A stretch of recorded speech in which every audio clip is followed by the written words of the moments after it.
নাকি আর আমি কি শুধু কথা বলবো নাকি অনেক কিছু করব। কি বলেন এসব? বলতেছি তো কি আশ্চর্য, কি খুঁজেন আপনি? বলতেছি এত আমার কাপড় চোপড় হাতাহাতি করতেছেন কেন? চেক করতেছি কি চেক করতেছেন? যারে বিয়ে করব তার ক্যারেক্টার টেস্ট করতেছি। আমার ক্যারেক্টার টেস্ট করতে হবে না, আমার ক্যারেক্টার অনেক ভালো আছে। দেন কাপড় চোপড় দেন। আর আমি আপনার বিয়ে করতেছি না, হয়ে যাবে নাকি? আরে বাবা এরকম করো কেন? হ্যাঁ কি হয়েছে, হাতান কেন আপনি?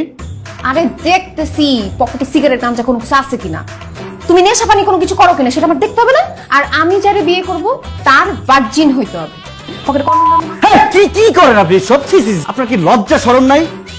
বলো, লজ্জা শরম থাকলে নিজের বয়ফ্রেন্ডের বাসায় এসে বিয়ের কথা কেউ বলে? বোকা।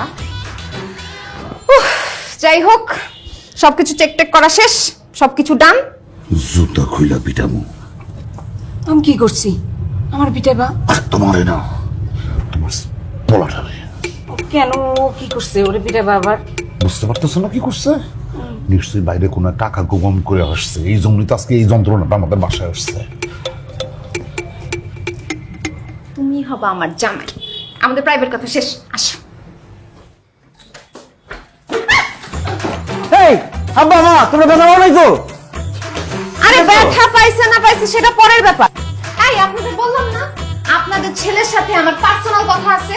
একটা ছেলে একটা মেয়ে রুমের ভিতর ঢুকে দরজা লক করে দিছে আর আপনারা কোন লিখিতে দরজার মধ্যে কান দিয়ে কথা শুনতেছিলেন? হ্যাঁ, যাই হোক, আমার যা যা চেক করার ছিল আমি সবকিছু চেক করে ফেলছি। আপনাদের ছেলে এখন আমার আমানত। আমার আমানত আপনাদের হাতে তুলে দিয়ে গেলাম। দেখে শুনে রাখবেন যেন কোনো ধরনের নেশাপানি না করে, কোনো ধরনের মেয়েদের সাথে যেন যোগাযোগ না করে।